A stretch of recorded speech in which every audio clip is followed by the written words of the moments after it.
Balikin kamera gimana, Man? Ih, nggak usah. Elah, tau. Gue nggak balikin kamera, anjir. Nah, Gue oke. kameranya katasin.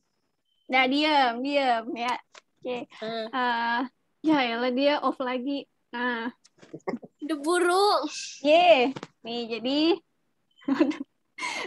Tunggu.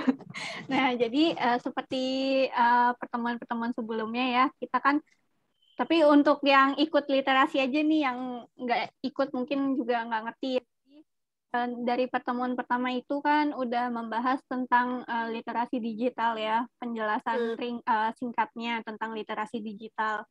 Intinya itu literasi digital kan untuk kita mempelajari gitu ya cara penggunaan digital yang baik dan benar seperti apa, bukan yang hanya asal make gitu ya, nggak tahu gimana pemakaian yang baik dan benarnya gitu. Jadi di literasi digital ini menjelaskan bagaimana cara penggunaan teknologi dengan baik gitu. Nah, untuk di hari pertama tadi itu ya untuk penjelasan singkatnya, terus sama apa sih satu lagi kemarin tentang apa sih? Lupa lagi. Bullying. Ya Allah, Bu Guru gimana? Bullying. Bukan bullying. Yang mana? Dulu. Wah, ya tentang tips aman ini ya berinternet. Jadi yang di poster pertama itu kan ada ya gimana cara tips-tipsnya gitu untuk menggunakan teknologi yang aman gitu. Nah, di situ kan ada 6 poin ya. Yang pertama ada tunjukkan perilaku baik di dunia maya, terus juga periksa pengaturan akunmu dan kata sandimu, itu sangat penting ya, karena dengan kita menggunakan teknologi pasti kayak buat media sosial dan sebagainya itu dibutuhkan akun ya, mungkin dari Gmail, terus kata sandinya juga, terus yang ketiga jangan menyebarkan rumor ya, jadi kita nggak boleh ngirim sesuatu yang rumornya nggak jelas gitu ya, yang nggak ada manfaatnya sama sekali. Terus juga kita sebelum memposting sesuatu itu atau menerima sebuah permintaan pertemanan itu harus dilihat dulu siapa orangnya. Jangan asal kita menerima pertemanan, siapa tahu itu akun palsu atau akun yang memang niatnya untuk menjelekan kita gitu ya. Terus untuk mengirim juga kita nggak bisa asal sembarangan gitu ya, karena kita online itu akan dilihat oleh banyak orang, bukan hanya teman kita gitu ya. Online tuh luas, bisa dilihat oleh banyak orang. Jadi sebaiknya jika kita mau mengirimkan sesuatu ke internet itu atau ke media sosial, harus dilihat dulu ya, mau memposting apa gitu. Pikirkan dulu, jangan sampai membawa dampak negatif gitu di media sosial kita untuk orang-orang di sekitar media sosial kita. Nah, terus juga kemarin juga mengirim video ya tentang tips bersosial media dengan baik dan benar, biar kita tuh lebih memahami gitu ya cara penggunaan teknologi yang baik. Nah, terus di hari keduanya itu kita membahas tentang bullying ya, karena kan kita cuma pertemuan 2 kali. Nah, untuk yang bullying itu kan sebenarnya nyambung juga ya sama yang pertama untuk penggunaan teknologi gitu.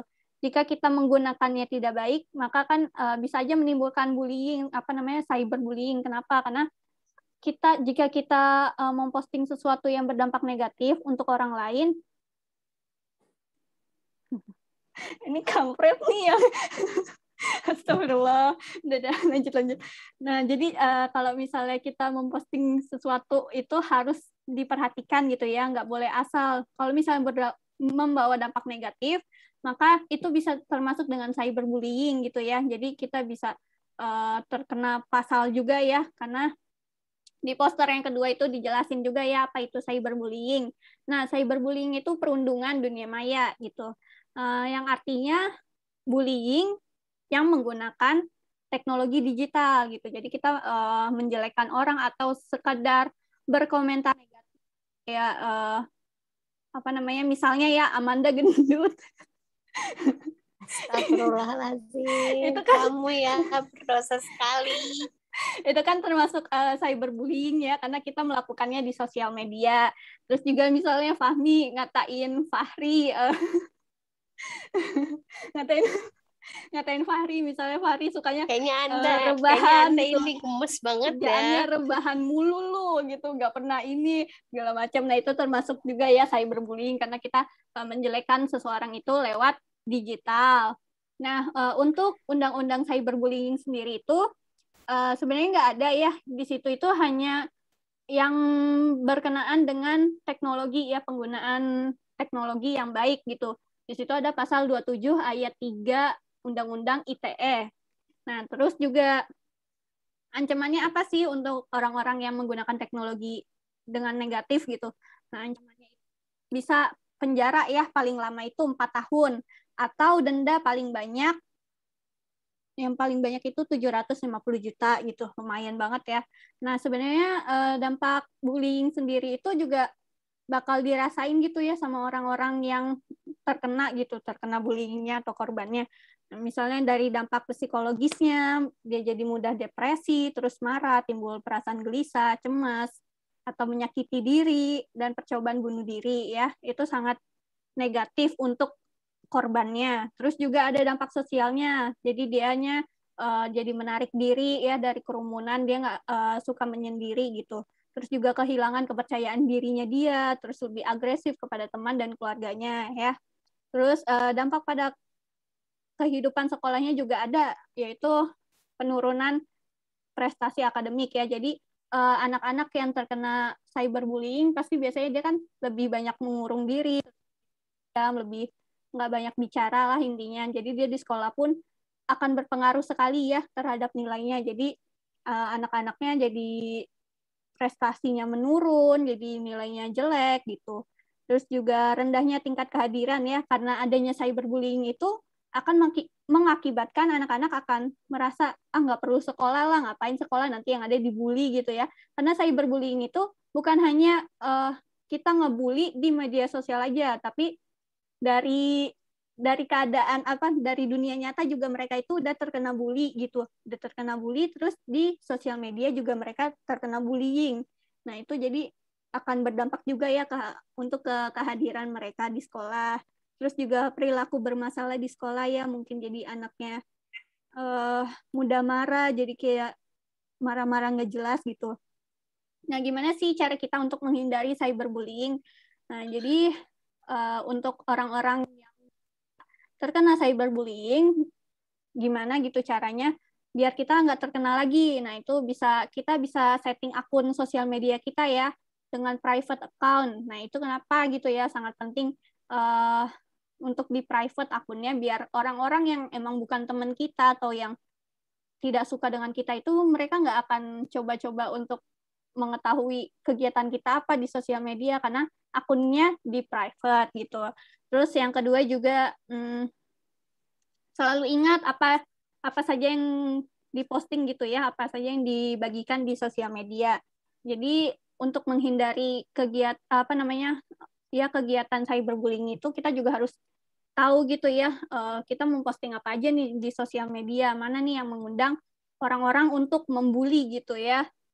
Terus juga kenali akun palsu. Jadi misalnya kalau misalnya akun kita udah di private, terus ada orang yang meminta pertemanan, kita harus lihat dulu akunnya, jangan asal untuk naikin followers gitu ya. Jadi kayak udahlah ACC aja gitu tanpa tahu akun itu tuh apa gitu, apakah itu akun palsu atau emang akun aslinya gitu ya.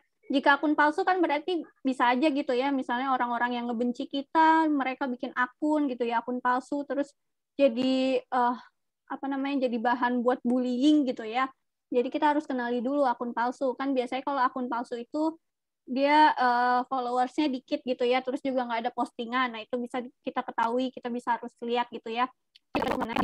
Kita juga harus tahu gitu kegunaan dari blokir orang tuh apa. Apakah emang kita hanya kesel ke dia atau emang orang itu tuh punya sesuatu masalah gitu, entah mereka ngebully kita.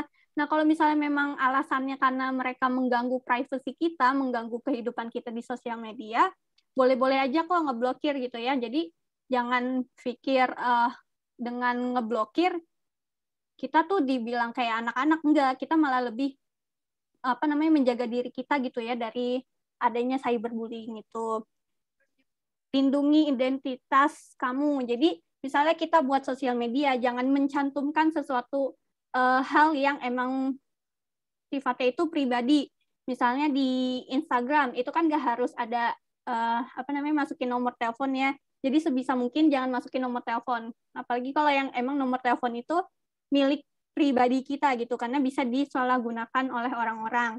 Jadi sebaiknya emang di sosial media itu usahakan emang nggak terlalu yang ngeliatin privacy kita gitu ya. Di Facebook juga sering gitu ya. Jadi mereka buat Facebook kelihatan nomor teleponnya, padahal kan bisa di-hide gitu ya, biar orang-orang nggak ngeliat. Nah mungkin lebih kepada kita tuh harus lebih tahu gitu ya, akun sosial media kita seperti apa, untuk tingkat privasinya seperti apa, biar kita tuh terhindar dari adanya cyberbullying. Terus juga kemarin kan udah sempat ngirim sebuah film pendek ya. Di situ juga film itu kan menceritakan gitu ya, ada orang gitu yang emang suka upload foto gitu, terus banyak di komen negatif sama orang. Nah itu terlihat gitu ya dampak negatifnya, dia jadi sering murung, terus kayak bingung sendiri, kayak ya nggak karuan sendiri gitu. Jadi emang efek dari cyberbullying itu cukup parah gitu, karena bisa aja emang orang-orang yang nggak kuat bisa melakukan bunuh diri gitu ya. Yang paling paling mereka tuh lebih kayak nyakitin diri dulu gitu ya sebelum ada niatan bunuh diri, biasa kayak gitu. Terus juga di video yang kedua juga dijelasin gitu ya, ternyata cyberbullying itu banyak jenisnya gitu. Bukan cuman yang ngata-ngatain doang, ternyata banyak gitu jenis-jenisnya. Kalian bisa nonton lagi kalau misalnya lupa. Nah, terus penggunaan sosial media gitu ya, korban cyberbullying di sosial media itu paling tinggi di Instagram ya, seperti yang kemarin saya kirimin. Itu berdasarkan survei dari Inggris ya. Kalau Indonesia nggak tahu karena kemarin nyari nggak nemu. Dan ini pun informasi mungkin sekitar tahun 2020 sampai 2021 ya. Jadi informasinya masih baru. Nah, dari gambar itu bisa terlihat ya, emang cyberbullying di Inggris itu cukup tinggi gitu ya, karena bisa dilihat itu di Instagram itu mencapai 42% untuk adanya cyberbullying. Terus untuk di Facebook 37%, di Snapchat 31%, di WhatsApp 12%, YouTube 10%, dan Twitter 9%. Jadi memang yang tertinggi di Instagram ya, karena kan untuk zaman sekarang tuh emang pasti menggunakannya lebih ke Instagram gitu ya. Yang menggunakan Instagram. Mungkin WA termasuk kecil gitu ya, karena kan balik lagi ya, WA itu biasanya hanya orang-orang yang bisa melihat status kita hanya orang-orang yang kita save nomornya. Jadi lebih aman lagi, lebih privacy lagi untuk status dan sebagainya. Jadi termasuk kasus cyberbullying yang terendah gitu. Terus untuk faktor-faktor apa aja sih yang mempengaruhi adanya cyberbullying gitu ya. Jadi faktor yang pertama itu yang lebih utama itu penampilan ya. Kebanyakan mungkin selebgram zaman sekarang gitu ya, banyak banget gitu, dan pasti kayak ada aja orang yang nge-hate yang gak suka. Nah itu bisa dikatakan cyberbullying ya. Jadi orang-orang yang emang gak suka pasti kayak langsung ngata-ngatain, ih penampilannya gini, kok make up-nya gitu. Padahal kan kita menggunakan sosial media itu akan baik gitu ya, nggak bisa yang kayak ngejelekin orang atau gimana-gimana, karena itu akan mengganggu kenyamanan orang itu juga gitu. Kita nggak akan tahu mental seseorang itu seperti apa. Nggak bisa kalian kayak ngata-ngatain atau kayak sekedar bercanda, tapi kalian nggak tahu gimana merekanya, apakah mereka sakit hati, kecewa, apa gimana gitu. Jadi untuk faktor utamanya itu penampilan, karena di sini memperoleh total presentasenya itu 61%. Terus faktor lainnya tentang prestasi akademik. Mungkin ada orang-orang yang misalnya nilainya tinggi gitu ya, nilainya tinggi di kelas. Jadi kayak orang-orang yang nilainya rendah kayak mikir, ih dia mah nyontek, pintar nyontek doang dan sebagainya. Atau sebaliknya gitu, misalnya nilainya rendah dibilangnya, Ih, lu mah nggak pernah belajar, lu gimana sih, makanya jangan main sosial media terus, belajar gitu. Nah itu kan contoh juga ya dari cyberbullying. Nah itu untuk prestasi akademik itu mencapai 25%. Terus juga ada itu ras itu 17%. Terus masalah gender, ini juga sering dipermasalahin ya, gender tuh kayak selebgram yang aneh-aneh gitu pasti ada aja gitu yang masalahin gender. Terus juga status finansial gitu ya, keuangannya seperti apa, itu ada aja. Terus agama juga 11%, dan 20 lainnya itu disebabkan oleh alasan tertentu. Jadi emang untuk cyberbullying itu banyak banget alasan yang bisa dijadikan gitu ya untuk lahan bullying gitu. Jadi bukan cuma penampilan, bukan cuma tentang harta, bukan tentang prestasi, tapi hampir seluruh aspek kehidupan kita tuh pasti ada aja orang yang nggak suka gitu ya sama kita. Pasti ada aja yang ngejelekin gitu. Nah itu sebisa mungkin kita yang sebagai mahasiswa atau yang memang usianya sudah masuk usia dewasa gitu harus lebih intensif lagi gitu ya untuk akun-akun gitu ya, privacy akun, terus juga penggunaannya seperti apa, karena semakin dewasa kita akan semakin luas gitu ya jejaring kita gitu, tentang teman-teman kita akan semakin luas. Nah itu harus kita lebih tingkatin lagi untuk keamanan privacy, karena kita nggak akan tahu gitu dari mana cyberbullying itu akan ada gitu. Bisa dari orang-orang terdekat yang emang suka ngegibah di grup gitu ya, tiba-tiba komen-komen di status segala macem gitu. Ya pokoknya lebih hati-hati dalam berkata, karena itu ya dampak orang-orang yang terkena cyberbullying itu sangat besar, karena kita nggak tahu ya, intinya nggak tahu gimana mental mereka.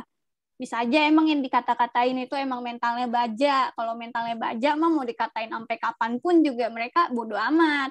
Tapi kalau untuk yang emang mentalnya tempe atau mentalnya pasti kayak jadi beban pikiran gitu loh, beban pikiran atau kayak nangis, murung. Jadi emang harus dilihat juga ya orangnya seperti apa.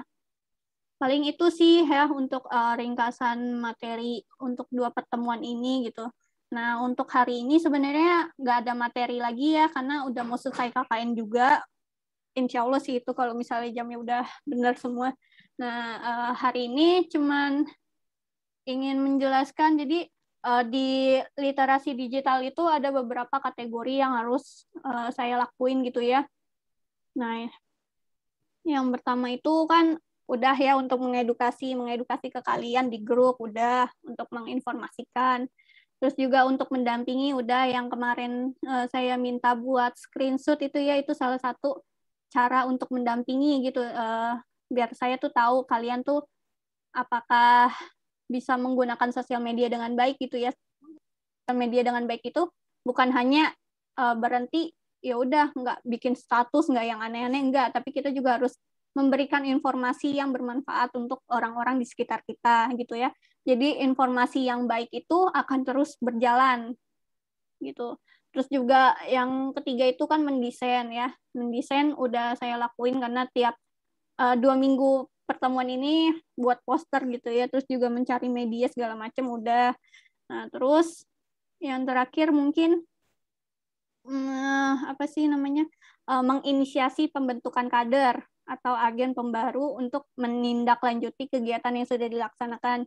Jadi sebenarnya niat Zoom hari ini tuh ingin membuat itu untuk menginisiasi pembentukan kader. Jadi maksudnya apa sih? Nah, jadi sebenarnya ya yang gabung di grup itu harusnya orang-orang yang ada di Karang Taruna atau kayak kelompok masyarakat intinya itu. Cuman karena lagi-lagi nggak pusing gitu, karena udah pusing dengan literasi wajibnya, jadi yang digitalnya kayak ya udahlah adanya aja gitu, teman-teman gitu, cari teman-teman aja. Nah tapi ternyata di sini suruh menginisiasi kader, jadi untuk orang-orang yang bergabung di grup paling nggak minimal ada 2 orang yang bantu untuk untuk jadi kader. Nah kadernya itu tugasnya kayak mereka menyalurkan kembali informasi yang udah saya sampaikan selama 2 minggu ini gitu, menginformasikannya ke dalam kelompok masyarakat kalian gitu. Ini Adit masih ada nggak sih Adit? Wah, Adit namanya siapa sih di sini? Lupa lagi. Nggak ada ya? Ya, Aditnya nggak ada ya. Gimana dong? Ya Allah. Nah, jadi kan sebenarnya ada tuh ya tadi yang namanya Adit. Dia itu ketua Karang Taruna juga. Sebenarnya tadi mau minta tolong juga buat inisiasi pembentukan kader ini. Karena kan harus minimal 2 orang ya. Jadi sebenarnya memang tugasnya rada bikin pusing juga ya harus menginisiasi kader gitu. Padahal nggak semua orang kayak mau untuk meneruskan informasi itu secara langsung ke orang-orang gitu atau ke kelompok masyarakatnya. Jadi di sini cuman ingin bilang gitu ya ke kalian, misalnya emang kalian tuh ada bergabung di Karang Taruna atau sebagainya, intinya kelompok masyarakat atau apa sih namanya kelompok majelis gitu ya atau ya seperti itulah. Nah, bisa gitu ya informasinya kayak disampaikan lagi ke teman-temannya atau mungkin ke grupnya kalau berani mah gitu. Jadi minta tolong gitu ya Mi ya. Ya ya, Iya, Bu. Baik, Bu. serius. Tapi Iya. lu mau itu ini kemana? Coba ngomong dulu deh.